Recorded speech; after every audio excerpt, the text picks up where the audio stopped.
Welcome to S&C's Critical Insights. I'm Annie Ostrager, a partner in the firm's litigation group, one of the co-heads of our labor and employment practice, and a member of our criminal defense and investigations group. With me today is my partner, Tracy, who is also a co-head of our labor and employment group. We both focus on whistleblower litigation and investigations. Last week, we discussed recent developments related to the SEC's whistleblower program. And in January, our partner Camille Shields and I discussed whistleblower enforcement under the False Claims Act on an earlier episode of Critical Insights. We're back today to discuss the Supreme Court's June decision in United States on behalf of Polansky v. Executive Health Resources and implications for qui tam whistleblowers. We'll start by providing a brief overview of the FCA and its qui tam provision. Then we'll discuss the decision before touching briefly on United States on behalf of Schuette v. SuperValue, another recent Supreme Court decision implicating the FCA. Tracy, do you want to kick us off? Absolutely, Annie. The FCA imposes civil liability on anyone who presents false or fraudulent claims for payments to the federal government. The FCA also contains a qui tam provision that authorizes individuals to sue on the government's behalf as relators if they have original information of such a fraud.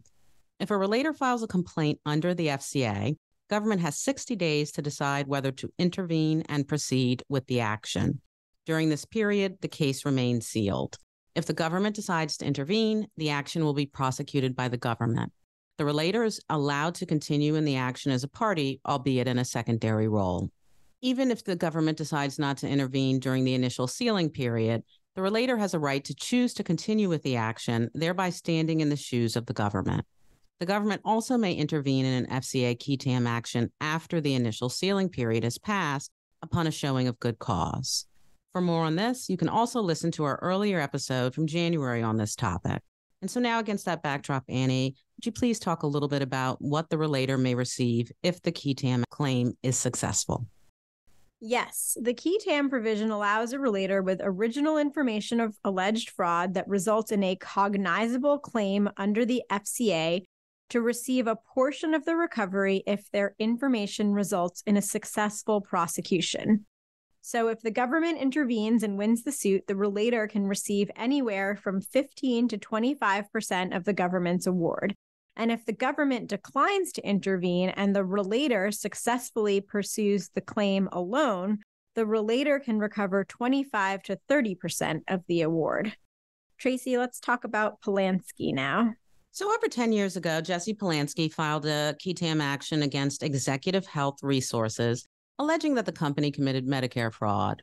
When he initially brought the action, the government declined to intervene during the sealing period, but Polansky pressed on. The case was litigated for years with an extensive discovery period during which the defendant, Executive Health Resources, demanded a whole host of documents for the government, leading to a variety of burdensome obligations and the potential disclosure of privileged documents that the government alleged were protected under the deliberative process privilege. 7 years into the litigation, the government decided that the burdens of the suit outweighed its potential value and moved to dismiss. The district court in the Eastern District of Pennsylvania granted the government's motion, finding that the government had thoroughly investigated the costs and benefits of the case. The Third Circuit affirmed. Polansky appealed, and he argued that the government could not move to dismiss after declining to intervene in the case during the initial sealing period.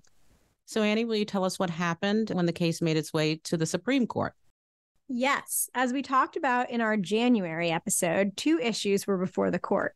The first was whether the government had the authority to dismiss an FCA qui tam suit after initially declining to intervene and then proceed with the action. Then the court was asked to decide what standard applies if the government had the authority to do that.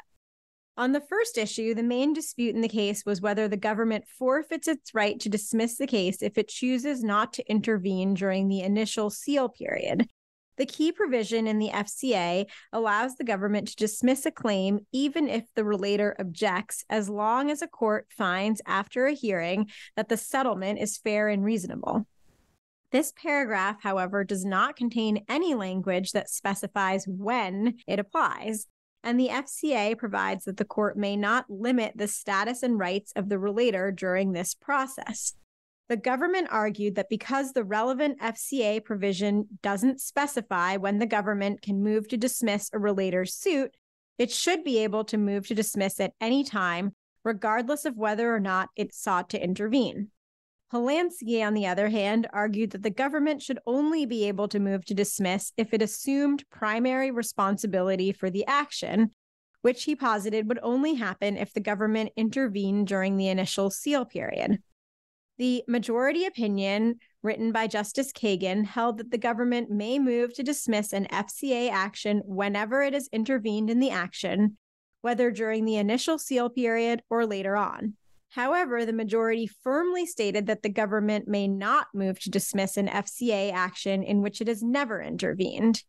Tracy, can you talk a little bit about the court's reasoning? Yes, Annie, I certainly can. The majority landed somewhere in the middle of each side's proposed interpretation of the statute. First, Justice Kagan rejected the government's intervention is irrelevant argument, relying partially on the structure of the statutory provisions and reasoning that if the government had never intervened, it had never become a party to the suit at all. Justice Kagan also engaged in textual analysis to argue that the relevant paragraph of the FCA grants the government the right to become the primary conductor of the suit, even if it declines to intervene in the first instance. Annie, let's now talk about the standard of review question. On this issue, the government again argued that it has essentially unfettered discretion to dismiss, while Polansky proposed a novel form of arbitrary and capricious review with a burden-shifting component. The Supreme Court settled on a solution that neither party had articulated, but had been proposed by the Third Circuit, that Federal Rule of Civil Procedure 41A should govern in these situations. 41A requires a court order for dismissal when the defendant has served an answer or a summary judgment motion, but only a notice of dismissal before that. In so reasoning, Justice Kagan explained how the application of 41A differs in two ways in the FCA context. First, the government must provide notice and an opportunity for a hearing before dismissal can be granted. And second, the court must consider relators' interests during its review. That's right, Annie. The majority found that the district court, in granting the government's motion to dismiss Polansky's suit, got this one right. In its decision to dismiss the case, the government had considered the significant cost of future discovery, including possible disclosure of privileged documents, and explained in detail why the case had little chance of success on the merits. Even though Polansky argued that the government was leaving a large amount of potential recovery on the table, the majority found that this competing assessment should not outweigh the government's reasonable analysis of the suit's costs and benefits. The majority's opinion means that Polansky has expended years of time and effort and yet can no longer pursue his claim. Justice Kavanaugh, joined by Justice Barrett, filed a brief concurring opinion, joining the majority in full, while encouraging further discussion of the constitutional arguments posed by the dissent. Which brings us to the lone dissenter in this case, Justice Thomas. In his dissenting opinion, Justice Thomas wrote that he would hold that the structure of the FCA's qui tam provisions do not permit the government to unilaterally dismiss the suit unless the government intervenes during the initial seal period. First, Justice Thomas expressed concern with the majority's interpretation of the statute, opining that a relator's status as the primary party in a qui tam suit is granted once the initial seal period ends, and that the FCA explicitly forbids limiting the relator's status and rights.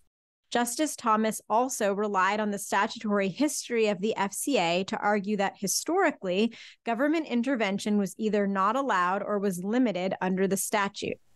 Justice Thomas also raised some other questions as well. He stated that conducting civil litigation for vindicating public rights of the U.S. is considered an executive function that may be discharged only by people who are officers of the United States under the Appointments Clause of Article 2 of the Constitution. Because relators are not appointed as officers of the United States, Justice Thomas argued that qui tam suits in general are inconsistent with Article 2, even if they have been historically accepted over centuries. Additionally, Justice Thomas noted that the necessary and proper clause in Article 1 would not allow Congress to partially assign some of the government's recovery award to relators if a qui tam provision in general is constitutionally suspect under Article 2. And he also explained that the property clause under Article 4 may grant Congress authority to allow the partial assignment of government damages, but ultimately left this issue for lower courts to consider. Another recent FCA case from the Supreme Court that we should discuss, and as you mentioned earlier, Annie, is Schuette versus SuperValu. Would you talk to us a bit about the facts of that case? Of course.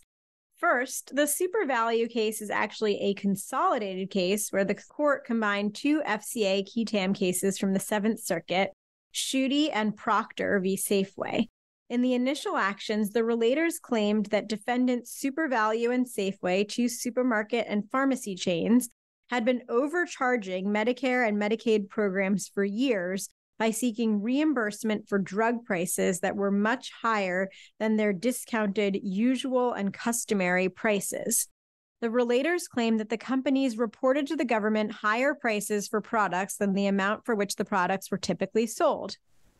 At issue in both cases is the proper standard of scienter under the FCA. Under a specific provision of the FCA, two elements are needed to prove an FCA violation. First, that the defendant filed a false claim, and second, that the defendant had knowledge of the claim's falsity. In other words, the relators claim that the defendant's reported prices satisfied an objective knowledge standard, but would not reflect the defendant's subjective knowledge of their usual and customary prices.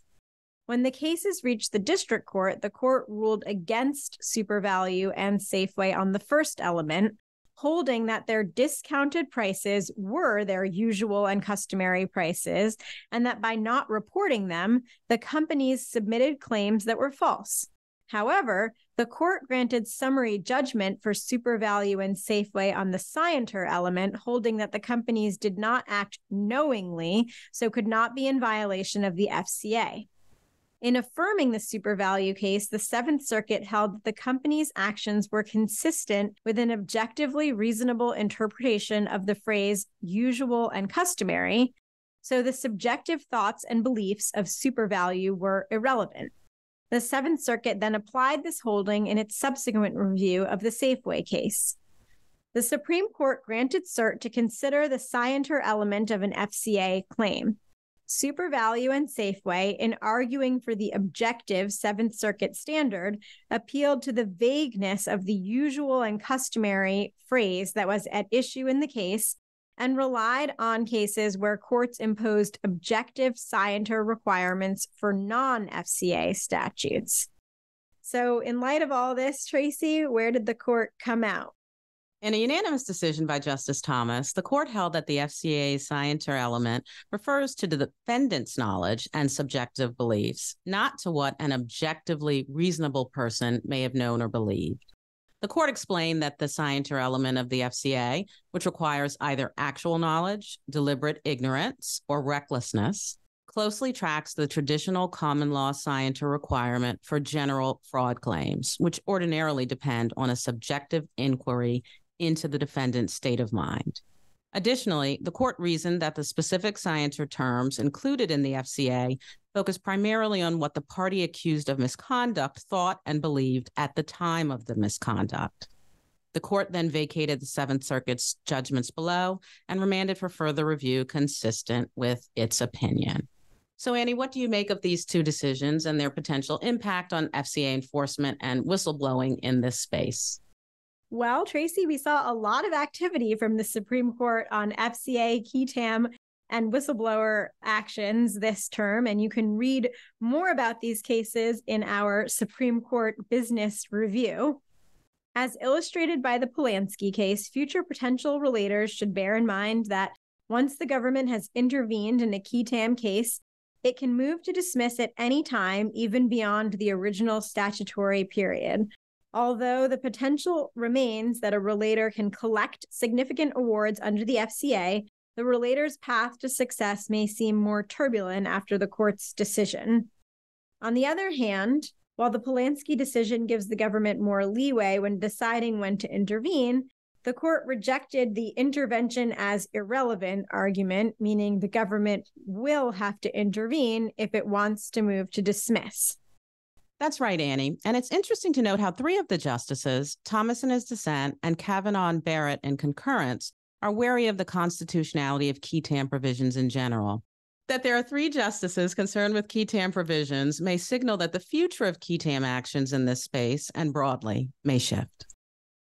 Finally, the supervalue case clarifies the scienter element needed to prove an FCA claim by rejecting the Seventh Circuit's objective standard and allowing a finding of scienter on subjective knowledge. This new clarity regarding the scienter required to provide an FCA claim is an important development for would-be relators. However, relators should be aware that demonstrating the defendant satisfied a subjective scienter standard may create lengthier and more burdensome discovery processes than an objective, reasonable person standard. Thanks, Tracy. That's right. And as always, employers who rely on government contracts as part of their business should remain up to date on the latest federal and state requirements for government contractors, treat seriously claims brought by internal whistleblowers, and seek advice when faced with a potential qui tam litigation. The qui tam provision of the FCA still remains a powerful tool for prosecutors to encourage whistleblowers to come forward, and it remains important for clients to understand how these recent decisions may impact the practical application of this law. Thank you for listening to S&C Critical Insights. For more information about our practice, please visit us on the web at www.sulcrom.com.